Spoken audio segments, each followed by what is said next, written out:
ഓം ശാന്തി. 29/7/2026 പ്രഭാതമുരളി മധുബൻ. മധുരമായ കുട്ടികളെ, തൻ്റെ സ്വധർമ്മത്തിൽ സ്ഥിതി ചെയ്ത് പരസ്പരം സ്നേഹത്തോടെ ഓം ശാന്തി എന്ന് പറയണം. ഇതും പരസ്പരം കൊടുക്കുന്ന ആദരവാണ്. ചോദ്യം: ഭക്തിയിലും ഭഗവാന് ഭോഗ്, അതായത് നിവേദ്യം വയ്ക്കാറുണ്ട്. ഇവിടെ നിങ്ങൾ കുട്ടികളും വയ്ക്കുന്നുണ്ട്. ഈ ആചാരം എന്തുകൊണ്ടാണ് തുടരുന്നത്? ഉത്തരം: എന്തുകൊണ്ടെന്നാൽ ഇതും ബാബയ്ക്ക് കൊടുക്കുന്ന ആദരവാണ്. നിങ്ങൾക്കറിയാം, ശിവബാബ നിരാകാരനാണ്, അഭോക്താവാണ്, ഒന്നും കഴിക്കുന്നില്ല. പക്ഷേ ഗന്ധം എത്തുന്നുണ്ട്. സർവരുടെയും സദ്ഗതി ദാതാവ് പതിത പാവനൻ ബാബയാണ്. അതിനാൽ തീർച്ചയായും ബാബയ്ക്ക് ഭോഗ് സമർപ്പിക്കണം. ഗീതം: നമ്മുടെ തീർത്ഥാടനം വേറിട്ടതാണ്. ഓം ശാന്തി. കുട്ടികളുടെ മനസ്സിലും ഓം ശാന്തി എന്ന് വന്നു. നിങ്ങൾ ആരോടെങ്കിലും നമസ്കാരം പറയാറുള്ളത് പോലെ. അപ്പോൾ അവരും തിരിച്ചു നിങ്ങളോട് നമസ്കാരം പറയും. ഇവിടെ ബാബ ഓം ശാന്തി എന്ന് പറയുകയാണ്. അപ്പോൾ ഈ ആത്മാവ് സഹിതം എല്ലാ കുട്ടികളുടെ മനസ്സിൽ നിന്നും ഓം ശാന്തി എന്ന് വരാറുണ്ട്. അർത്ഥം: ഞാൻ ആത്മാവ് ശാന്തസ്വരൂപമാണ് എന്നാണ്. തിരിച്ചു മറുപടി തരണമല്ലോ. ഇതാണ് മറുപടി. മറ്റാർക്കും ഇങ്ങനെ അർത്ഥത്തോടെ പറഞ്ഞു തരാൻ സാധിക്കില്ല. ജ്ഞാനസൂര്യനായ ബാബ ഓം ശാന്തി എന്ന് പറയുകയാണ്. ജ്ഞാനത്തിൻ്റെ ചന്ദ്രനും ഓം ശാന്തി എന്ന് പറയുകയാണ്. ജ്ഞാനത്തിൻ്റെ നക്ഷത്രങ്ങളും ഓം ശാന്തി എന്ന് പറയുന്നു. നക്ഷത്രങ്ങളിൽ എല്ലാവരും വരുമല്ലോ. ഇപ്പോൾ നിങ്ങൾ കുട്ടികൾക്ക് തൻ്റെ സ്വധർമ്മം മനസ്സിലായിരിക്കുകയാണ്. അതായത് ഞാൻ ശാന്ത സ്വരൂപമാണ്, ശാന്തിധാമത്തിൽ വസിച്ചിരുന്നവരാണ്. ഇത് നിങ്ങൾക്ക് നിശ്ചയം വന്നു കഴിഞ്ഞു. നല്ല രീതിയിൽ നിങ്ങൾക്ക് ആത്മാവിനെ അറിയാം. മഹാത്മാവ്, പാപാത്മാവ് എന്നെല്ലാം പറയാറുണ്ടല്ലോ. ആത്മാവ് തന്നെയാണ് ഒരു ശരീരം ഉപേക്ഷിച്ച് മറ്റൊന്ന് എടുക്കുന്നത്. പക്ഷെ ആത്മാവിൻ്റെ യഥാർത്ഥ പരിചയം ആർക്കും ഇല്ല. നമ്മൾ ആത്മാക്കൾ വളരെ ചെറുതാണ്. 84 ജന്മങ്ങളുടെ പാർട്ടാണ് അഭിനയിക്കുന്നത്. ഇത് നിങ്ങൾക്ക് അറിയില്ലായിരുന്നു. അതോടൊപ്പം ഇത് മറ്റാർക്കും അറിയുകയുമില്ല. ഇപ്പോൾ നിങ്ങൾ കുട്ടികൾ സന്മുഖത്താണ് ഇരിക്കുന്നത്. ബാബയെ തൻ്റേതാക്കുകയാണ്. സമ്പത്ത് പ്രാപ്തമാക്കുന്നതിനാണ് ബാബയെ തൻ്റേതാക്കുന്നത്. നിങ്ങൾ കുട്ടികൾക്കറിയാം, നമ്മൾ ആത്മാക്കളുടെ പരിധിയില്ലാത്ത അച്ഛൻ ഈ ബ്രഹ്മാവിൻ്റെ ശരീരത്തിലേക്ക് വന്നിരിക്കുകയാണ്. ബ്രഹ്മാവിൻ്റെ ശരീരത്തിലേക്ക് വന്ന് ആദി സനാതന ദേവീദേവതാ ധർമ്മത്തിൻ്റെ സ്ഥാപന നടത്തുകയാണ്. കൽപ്പം മുൻപും ആദി സനാതന ദേവീദേവതാ ധർമ്മം, അർത്ഥം സൂര്യവംശി രാജധാനിയുടെ സ്ഥാപന നടന്നിട്ടുണ്ട്. ഈ സ്ഥാപനയുടെ കാര്യം ഓരോ കൽപ്പവും ബാബയാണ് ചെയ്യുന്നത്. ആ ശക്തിയെ തന്നെയാണ് ഭഗവാൻ എന്ന് പറയുന്നത്. ഭഗവാനാകുന്ന അച്ഛനോടാണ് എല്ലാവരും ദുഃഖം ഹരിച്ച് സുഖം നൽകൂ എന്ന് യാചിക്കുന്നത്. എപ്പോഴാണോ സുഖം കിട്ടുന്നത്, പിന്നെ യാചിക്കേണ്ട ആവശ്യം വരുന്നില്ല. ഇവിടെ യാചിക്കുകയാണ്. എന്തുകൊണ്ടെന്നാൽ ദുഃഖമാണ്. അവിടെ ഒന്നും യാചിക്കേണ്ടി വരില്ല. എന്തുകൊണ്ടെന്നാൽ ബാബ എല്ലാം നൽകിയിട്ടാണ് പോകുന്നത്. അതിനാൽ സത്യയുഗത്തിൽ ആരും ബാബയെ ഓർമ്മിക്കില്ല. ബാബ മനസ്സിലാക്കി തരികയാണ്, കുട്ടികളെ ഞാൻ സുഖധാമത്തിൻ്റെ അധികാരിയാക്കി മാറ്റുകയാണ്. നിങ്ങൾ കുട്ടികൾക്കറിയാം, ഈ ബാബയിൽ നിന്നും നമ്മൾ വീണ്ടും സുഖധാമത്തിൻ്റെ സമ്പത്ത് നേടുകയാണ്. പരിധിയില്ലാത്ത അച്ഛനിൽ നിന്നും പരിധിയില്ലാത്ത സുഖമാണ് പ്രാപ്തമാകുന്നത്. ഭക്തിമാർഗം എങ്ങനെയാണ് നടക്കുന്നത് എന്നും മനസ്സിലാക്കി തരുകയാണ്. മനുഷ്യ സൃഷ്ടിയുടെ രൂപത്തിലുള്ള വൃക്ഷത്തിന്റെ സൃഷ്ടി, പാലന, വിനാശം എങ്ങനെയാണ് നടക്കുന്നത്, അഥവാ ഡ്രാമയുടെ ആദിമധ്യ അന്ത്യത്തിന്റെ രഹസ്യം അറിഞ്ഞു.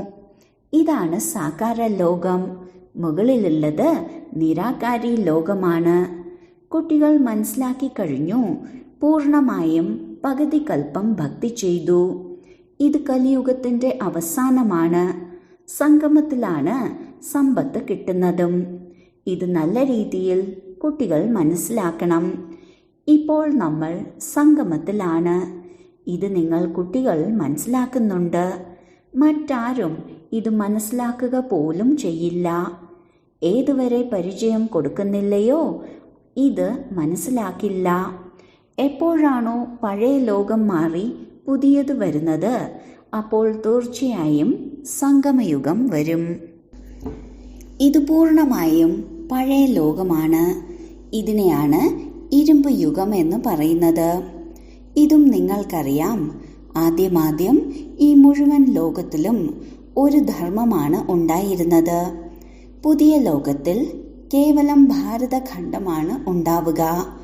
വളരെ കുറച്ചു മനുഷ്യരാണ് ഉണ്ടാവുക. പുതിയ ലോകത്തിനെയാണ് സ്വർഗം എന്ന് പറയുന്നത്. ഇതിൽ നിന്നും തെളിയുകയാണ് പുതിയ ലോകത്തിൽ പുതിയ ഭാരതം ഉണ്ടായിരുന്നു. ഇപ്പോൾ പഴയ ലോകത്തിൽ പഴയ ഭാരതമാണ് ഉള്ളത്. ഗാന്ധിജിയും പറയുമായിരുന്നു, പുതിയ ലോകത്തിൽ പുതിയ ഭാരതം വേണം, പുതിയ ഡൽഹി വേണം. ഇപ്പോൾ നവഭാരതമോ പുതിയ ഡൽഹിയോ ഒന്നുമില്ല. പുതിയ ഭാരതം ലക്ഷ്മി നാരായണന്റെ രാജ്യമായിരുന്നു. ഇപ്പോൾ അതേ ഭാരതം രാവണന്റെ രാജ്യമാണ്. ഇതും എഴുതി വെക്കണം. പുതിയ ലോകം, പുതിയ ഡൽഹി. ഇത്ര സമയം മുതൽ ഇത്ര സമയം വരെ ഇവരുടെ രാജ്യമായിരുന്നു എന്നെല്ലാം. ആരാണോ പുതിയ ലോകം ഉണ്ടാക്കുന്നത് അവർക്കേ ഇത് മനസ്സിലാക്കി തരാൻ സാധിക്കൂ. ബ്രഹ്മാവിലൂടെ പുതിയ ലോകമായ സ്വർഗത്തിന്റെ സ്ഥാപന ചെയ്യുകയാണ്. ആ സ്വർഗത്തിന്റെ സമ്പത്തിനാണ് നിങ്ങളും ബാബയുടെ അടുത്ത് വന്നിരിക്കുന്നത്. ബാബ യുക്തി പറഞ്ഞു തരികയാണ്, അഥവാ പുരുഷാർത്ഥം ചെയ്യിപ്പിക്കുകയാണ്. സന്മുഖത്ത് കാണുന്നതിന് വേണ്ടി വരുന്നുണ്ട്, അഥവാ അവിടെ ഇരുന്ന് പഠിപ്പിക്കുന്നുമുണ്ട്. സന്മുഖത്ത് വന്ന് കാണാനാണ് ഹൃദയം ആഗ്രഹിക്കുന്നത്. മറ്റ് സ്ഥലങ്ങളിലെല്ലാം മനുഷ്യരുടെ മിലനത്തിനാണ് പോകുന്നത്. ഇവിടെ നിങ്ങൾ കുട്ടികൾ ശിവബാബയെ കാണാൻ പോവുകയാണ് എന്നാണ് പറയുക. പറയുന്നുണ്ട് ബാബ നിരാകാരനാണ്. നമ്മൾ ആത്മാക്കളും നിരാകാരികളാണ്. നമ്മളും ഇവിടെ പാർട്ടഭിനയിക്കാൻ വന്നിരിക്കുകയാണ്. ആർക്കെല്ലാം പേരുണ്ടോ അവരെല്ലാം തീർച്ചയായും പാർട്ടധാരികളാകുമല്ലോ. ഭഗവാനും പേരുണ്ടല്ലോ. നിരാകാരനായ ശിവനെ തന്നെയാണ് ഭഗവാൻ എന്ന് പറയുന്നത്. വേറെ ആരെയും വിളിക്കുന്നില്ല. ഭഗവാൻ എന്ന് നിരാകാരന് തന്നെയാണ് മഹിമയുള്ളത്. പൂജയും ചെയ്യുന്നുണ്ട്. ആത്മാക്കളുടെയും പൂജ ചെയ്യുന്നുണ്ട്. രുദ്രയജ്ഞവും രചിക്കുന്നുണ്ട്. അവർ മണ്ണുകൊണ്ട് സാളിഗ്രാമം ഉണ്ടാക്കാറുണ്ട്. ഒന്നുകിൽ കല്ലുകൊണ്ടായിരിക്കും, അല്ലെങ്കിൽ മണ്ണുകൊണ്ടായിരിക്കും. മണ്ണുകൊണ്ടുണ്ടാക്കുന്നത് എളുപ്പമാണ്. ലോകത്തിനിതൊന്നും അറിയില്ല. രുദ്രയജ്ഞത്തിൽ എത്ര ആത്മാക്കളുടെ പൂജയാണ് നടക്കുക. ധാരാളം കുട്ടികളുണ്ട്. ഭക്തർ എല്ലാവരും ഭഗവാന്റെ മക്കളാണ്. ബാബയെ തന്നെയാണ് എല്ലാവരും ഓർമ്മിക്കുന്നത്. ബാബ മനസ്സിലാക്കി തരുന്നു, ഞാൻ വരുന്നത് ഭാരതത്തിലാണ്. നിങ്ങൾ വളരെ കുറച്ചു കുട്ടികളാണ് ബാബയുടെ സഹായികളായിരിക്കുന്നത്. ഈശ്വരീയ സേവകരാണ് നിങ്ങൾ. അവരുടെ പൂജയാണ് ഭക്തർ സാളിഗ്രാമമുണ്ടാക്കി ചെയ്യുന്നത്. യജ്ഞങ്ങൾ ചിലത് ചെറുതായിരിക്കും, ചിലത് വലുതായിരിക്കും. വലിയ ധനവാന്മാർ വലിയ യജ്ഞങ്ങൾ നടത്താറുണ്ട്. ലക്ഷക്കണക്കിന് സാളിഗ്രാമം ഉണ്ടാക്കാറുണ്ട്. ചെറിയ യജ്ഞമാണെങ്കിൽ 5000 അഥവാ 10000 സാളിഗ്രാമങ്ങൾ ഉണ്ടാക്കാറുണ്ട്. എത്ര ധനവാനാണോ അതുപോലെയുള്ള യജ്ഞമായിരിക്കും. അതുപോലെ തന്നെ ആയിരിക്കും സാളിഗ്രാമുകളുടെ എണ്ണവും. ഒരു ശിവനും ബാക്കി സാളിഗ്രാമങ്ങളും പിന്നെ അത്രയും ബ്രാഹ്മണരും വേണ്ടിവരും. നിങ്ങളിലും ധാരാളം പേർ യജ്ഞമെല്ലാം കണ്ടിട്ടുണ്ടാകും. നിങ്ങൾക്കറിയാം, ബാബ നമ്മൾ കുട്ടികളുടെ സേവനമാണ് ചെയ്യുന്നത്. പിന്നെ നമ്മൾ മറ്റുള്ളവരുടെയും സേവനം ചെയ്യുന്നു. അതുകൊണ്ടാണ് കുട്ടികളുടെയും പൂജ നടക്കുന്നത്. നിങ്ങളിപ്പോൾ പൂജ്യരായി മാറിയിരിക്കുന്നു. ആത്മാവ് പറയുകയാണ്, ബാബ അങ്ങ് സദാ പൂജ്യനാണ്. ഞങ്ങളെയും അങ്ങ് പൂജ്യനാക്കുകയാണ്. നിങ്ങൾ പൂജ്യരായ ആത്മാക്കൾ ശരീരം ധാരണ ചെയ്താലാണ് പൂജ്യ ദേവി ദേവത എന്ന് പറയുക. പൂജ്യനും പൂജാരിയുമാകുന്നത് ആത്മാവാണ്. ഒരു തവണ മാത്രമാണ് ബാബ വരുന്നത്. പിന്നീട് ഒരിക്കലും ബാബ ആത്മാക്കളെ പഠിപ്പിക്കില്ല. ആത്മാവാണ് കേട്ടുകൊണ്ടിരിക്കുന്നത്. ഏതുപോലെയാണോ ആത്മാവ് ശരീരത്തിലൂടെ കേൾക്കുന്നത്, അതുപോലെ പരംപിത പരമാത്മാവ് ശരീരത്തെ ആധാരമായി എടുത്തിട്ടാണ് കുട്ടികൾ പറയുന്നത് കേൾക്കുന്നത്. ഈ ശരീരത്തിലൂടെയാണ് നിങ്ങളെ രാജയോഗം പഠിപ്പിക്കുന്നത്. ബാബയ്ക്ക് തൻ്റെതായ ശരീരമില്ല. ബ്രഹ്മ വിഷ്ണു ശങ്കരന് പോലും തൻ്റെ സൂക്ഷ്മ ശരീരമുണ്ട്. ഇവിടെയാണെങ്കിൽ എല്ലാവർക്കും തങ്ങളുടെ ശരീരങ്ങളുണ്ട്. ഇത് സാകാര ലോകമാണ്.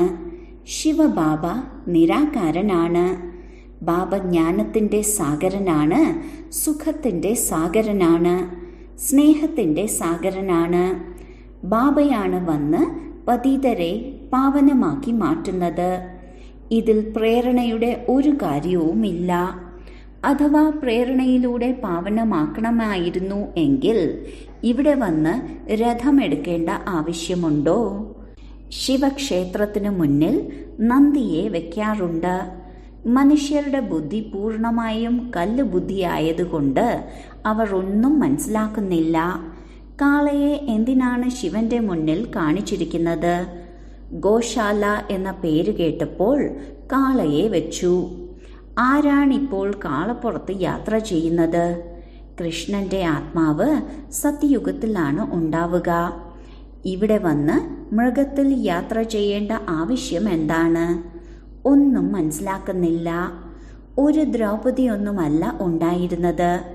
ധാരാളം ദ്രൗപദിമാർ വിളിക്കുന്നുണ്ട്. ശ്രീകൃഷ്ണൻ ചേല കൊടുത്തു എന്നെല്ലാം കാണിക്കുന്ന നാടകവും ഉണ്ടാക്കിയിട്ടുണ്ട്. അർത്ഥമൊന്നും അറിയില്ല. അപ്പോൾ നിങ്ങൾ കുട്ടികൾ മനസ്സിലാക്കി കഴിഞ്ഞു. നിങ്ങൾക്ക് 21 ജന്മങ്ങളിലേക്ക് വസ്ത്രാക്ഷേപത്തിൽ നിന്ന് രക്ഷ കിട്ടുകയാണ്. എവിടെയുള്ള കാര്യം എവിടേക്ക് കൊണ്ടുപോയിരിക്കുന്നു? ഭക്തിമാർഗത്തിൽ ധാരാളം കഥകളുണ്ട്. ഈ കഥകളെല്ലാം അനാദിയാണ് എന്നാണ് പറയുന്നത്. പുനർജന്മങ്ങൾ എടുത്തു വന്നപ്പോഴും കേട്ടുകൊണ്ട് വന്നതാണ്. അനാദിയും എപ്പോൾ മുതലാണ് ആരംഭിച്ചത്? ഒന്നും അറിയില്ല. രാവണന്റെ രാജ്യം എപ്പോൾ മുതലാണ് ആരംഭിച്ചത് എന്നതും ആർക്കും അറിയില്ല. അതിനെ എവിടെയും വർണ്ണിച്ചിട്ടുമില്ല. നിങ്ങൾ എത്ര സേവനമാണ് ചെയ്യുന്നത്? സൂര്യനും ചന്ദ്രനും നക്ഷത്രങ്ങളുമെല്ലാം എപ്പോഴും ഉണ്ട്. സത്യയുഗത്തിലും ഉണ്ടായിരുന്നു. ഇപ്പോൾ ഇവിടെയും ഉണ്ട്. അതിന് മാറ്റമൊന്നും ഉണ്ടാകില്ല. നിങ്ങളിപ്പോൾ നിമിത്തമാണ്. ഭാരതത്തെ വീണ്ടും ഇരുട്ടിൽ നിന്ന് പ്രകാശത്തിലേക്ക് കൊണ്ടുവരണം. ഭക്തിമാർഗത്തെ ഇരുട്ട് എന്നാണ് പറയുന്നത്. നിങ്ങളുടെ മഹിമയുമുണ്ട്. നിങ്ങൾ ഭൂമിയിലെ നക്ഷത്രങ്ങളാണ്. നക്ഷത്രമുണ്ടെങ്കിൽ സൂര്യനും ചന്ദ്രനും ഉണ്ടാകണം. ഇത് നിങ്ങളുടെ ആത്മീയ തീർത്ഥയാത്രയാണ്. വീണ്ടും മൃത്യു ലോകത്തിലേക്ക് തിരിച്ചു വരേണ്ടി വരികയില്ല. അങ്ങനെയുള്ള യാത്രയാണ് നിങ്ങൾ ചെയ്യുന്നത്. ഇപ്പോൾ ഇത് മൃത്യു ലോകമാണ്. പിന്നെ അവിടെ അമരലോകവും വരും. ദ്വാപരം മുതലാണ് മൃത്യു ലോകം വന്നത്. ഇപ്പോൾ നിങ്ങൾ സത്യമായ അമരകഥ കേട്ടുകൊണ്ടിരിക്കുകയാണ്. അമരലോകത്തിലേക്ക് പോകുന്നതിന് വേണ്ടി നിങ്ങൾ മനസ്സിലാക്കുന്നുണ്ട്. നമ്മൾ ആത്മാക്കളുടെ യാത്ര വേറിട്ടതാണ്. നിങ്ങൾ ഇവിടെ ഇരുന്നു കൊണ്ടും ആ യാത്ര ചെയ്യാൻ പരിശ്രമിക്കുകയാണ്. ഓർമ്മയിലൂടെയാണ് വികർമ്മം വിനാശമാകുക. ഭക്തരും യാത്രയ്ക്ക് പോകുന്നുണ്ട്. എന്നാൽ അവരുടെ വികർമ്മം എവിടെയാണ് വിനാശമാകുന്നത്? അഥവാ മനുഷ്യനിൽ മദ്യം കുടിക്കുന്ന ശീലമുണ്ടെങ്കിൽ അത് ഒളിപ്പിച്ചിട്ടെങ്കിലും എടുത്തുകൊണ്ടു പോകും. ഇന്ന് കാലത്ത് വളരെ മോശമായ കാര്യങ്ങൾ യാത്രയുടെ ഇടയിലും ചെയ്യുന്നുണ്ട്. എല്ലാവരും പതീതമാണല്ലോ. ഏതുപോലെ ബ്രാഹ്മണൻ പതീതമാണെങ്കിൽ അവരുടെ കൂടെ യാത്ര ചെയ്യുന്നവരും പതീതരായിരിക്കും. വഴികാട്ടികളായി യാത്രക്കാരെ കൊണ്ടുപോകുന്നുണ്ട്. എന്നാൽ അവർ പാവനമൊന്നുമല്ല. നിങ്ങൾ പവിത്രമായി ജീവിക്കുകയാണ്. സത്യമായ ബ്രാഹ്മണർ നിങ്ങളാണ്. നിങ്ങൾ ആത്മാക്കൾ പവിത്രരാവുകയാണ്. ഓർമ്മയുടെ യാത്രയിലൂടെയാണ് നിങ്ങൾ പവിത്രമാകുന്നത്. സത്തോ പ്രധാനമായി മാറണം. ബാബ വീണ്ടും വീണ്ടും എഴുതുകയാണ്, മധുരമായ കുട്ടികളെ, ഇത് ആത്മാക്കൾക്ക് എഴുതുന്നത് ശിവബാബയാണ്. എന്നെ ഓർമ്മിക്കൂ, എങ്കിൽ നിങ്ങൾ തമോ പ്രധാനത്തിൽ നിന്നും സത്തോ പ്രധാനമാകും. പിന്നെ സത്തോ പ്രധാന ലോകത്തിൻ്റെ അധികാരിയുമാകും. കേവലം ഒരു നിർദ്ദേശമാണ് മുഖ്യമായിട്ടുള്ളത്. എത്ര സഹജമാണ്! ഓർമ്മയിലൂടെയാണ് വികർമ്മം വിനാശമാകുന്നത്. ഓർമ്മിക്കുന്നില്ലെങ്കിൽ പിന്നെ വികർമ്മം വിനാശമാവുകയില്ല. അതുപോലെ ശിക്ഷയും അനുഭവിക്കേണ്ടി വരും. ബാബ പറയുകയാണ്, നിങ്ങൾ എവിടെ വേണമെങ്കിലും പോകൂ. എവിടെയാണെങ്കിലും നിങ്ങൾക്ക് സമ്പാദ്യമുണ്ടാക്കാൻ സാധിക്കും. എഴുന്നേൽക്കുമ്പോഴും ഇരിക്കുമ്പോഴും നടക്കുമ്പോഴും കേവലം ബാബയെ മാത്രം ഓർമ്മിക്കൂ. നിങ്ങളുടെ സമ്പാദ്യമാണ് ഇത്. കുട്ടികൾക്കാണെങ്കിൽ ഇത് വളരെ സഹജമാണ്. ഇതിൽ ശ്രദ്ധയുടെ കാര്യമൊന്നുമില്ല. ശ്രീനാഥ ക്ഷേത്രത്തിൽ പോയി ശ്രീനാഥിന്റെ ഓർമ്മയിൽ ഇരിക്കാറുണ്ട്. സർവരുടെയും സദ്ഗതി ദാതാവും പതീത പാവനനും ബാബയാണ്. ബാബ പറയുകയാണ്, ഞാൻ നിങ്ങളിൽ നിന്ന് ഒന്നും സ്വീകരിക്കുന്നില്ല. നിങ്ങൾ ശിവലിംഗത്തിൽ വെള്ളം ചേർത്ത പാലാണ് ഒഴിക്കാറുള്ളത്. ഇതാണ് ഭോഗ് വയ്ക്കാറുള്ളത്. എന്തുകൊണ്ട്? ഞാൻ നിരാകാരനുമാണ്, അഭോക്താവുമാണ്. എൻ്റെ എന്ത് പൂജയാണ് ചെയ്യുന്നത്? എൻ്റെ മുന്നിൽ ഭോഗ് വയ്ക്കാറുണ്ട്. അതിനുശേഷം അത് ഭക്തർ തന്നെ പരസ്പരം വിതരണം ചെയ്ത് കഴിക്കുകയാണ് ചെയ്യാറുള്ളത്. നിങ്ങൾക്കറിയാം, തീർച്ചയായും ശിവബാബയ്ക്ക് ഭോഗ് വയ്ക്കണം. പിന്നെ അത് വിതരണം ചെയ്ത് നിങ്ങൾ കഴിക്കും. ഇതൊരു തരത്തിൽ ബാബയ്ക്ക് കൊടുക്കുന്ന ആദരവാണ്. നമ്മൾ ശിവബാബയ്ക്ക് ഭോഗ് വയ്ക്കാറുണ്ട്. ശിവബാബയുടെ ഭണ്ഡാരത്തിൽ നിന്നാണല്ലോ. ആരുടെ ഭണ്ഡാരമാണോ അവർക്ക് ഭോഗ് വയ്ക്കണമല്ലോ. നിങ്ങൾ തന്നെ ഭോഗ് വയ്ക്കും. പിന്നെ അത് നിങ്ങൾ തന്നെ കഴിക്കാറുമുണ്ട്. ഈ ബ്രഹ്മാവാണ് കഴിക്കുന്നത്, ഞാൻ കഴിക്കുന്നില്ല. ബാക്കി അതിൻ്റെ ഗന്ധം വരുമല്ലോ. വളരെ നല്ല ഭോഗെല്ലാം വയ്ക്കാറുണ്ട്. പറയുന്നതിന് എനിക്ക് അവയവങ്ങൾ ഉണ്ടല്ലോ. ഈ ബ്രഹ്മാവിന് കഴിക്കാൻ സാധിക്കും. ഈ ശരീരം ഈ ആത്മാവിൻ്റെ ആണല്ലോ. ഞാൻ കേവലം ഇതിലേക്ക് പ്രവേശിക്കുകയാണ്. മുഖം തന്നെയാണ് ഉപയോഗിക്കുക. നിങ്ങൾ കുട്ടികളെ പതീതത്തിൽ നിന്ന് പാവനമാക്കുന്നതിന്. ഗോമുഖം എന്ന് പറയാറില്ലേ? തീർച്ചയായും ഗോക്കൾ ഉണ്ട്.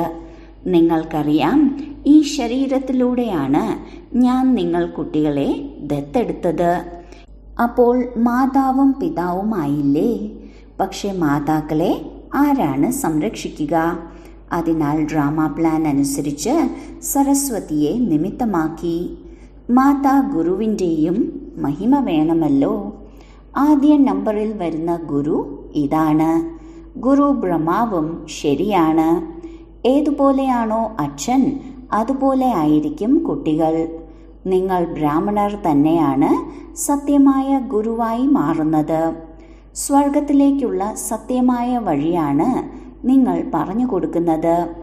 മന്മനാഭവ, മധ്യാജി ഭവ എന്ന വഴികൾ പറഞ്ഞു കൊടുക്കുന്നതും ആത്മാവാണ്.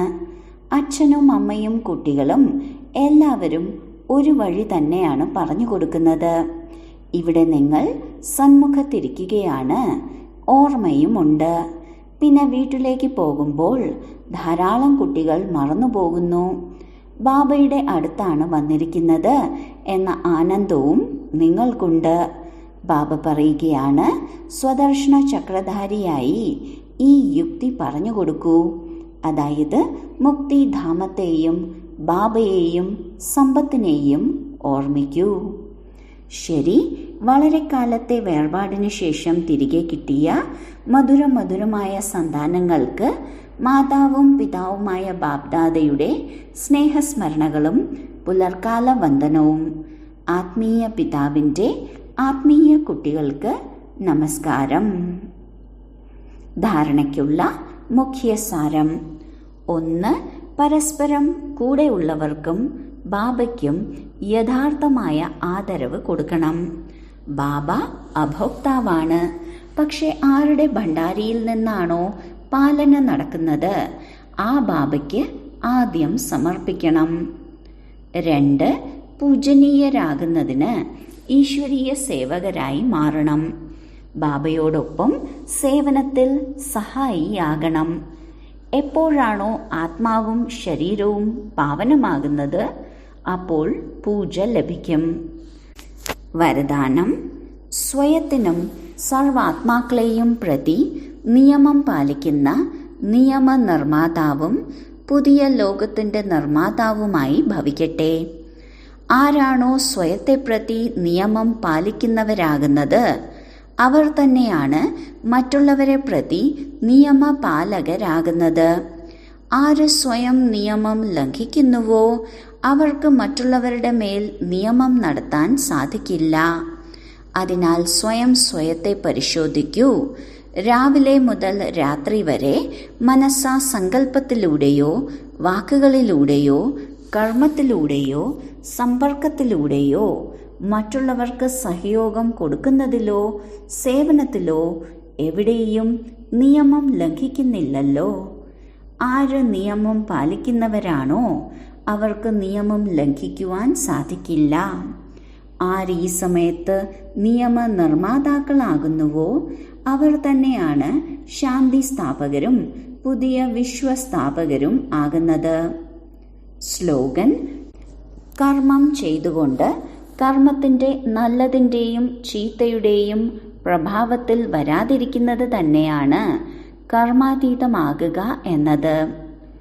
അവ്യക്ത സൂചന: ജ്വാലാസ്വരൂപ സ്ഥിതിയിലിരുന്ന് ശക്തിശാലി ഓർമ്മയുടെ അനുഭവം ചെയ്യൂ.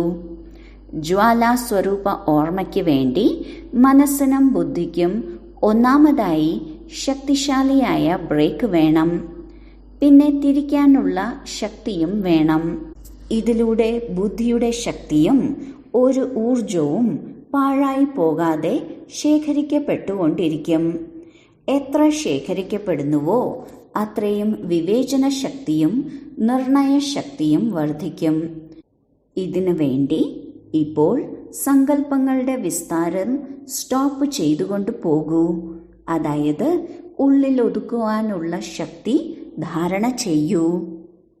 ഓം ശാന്തി.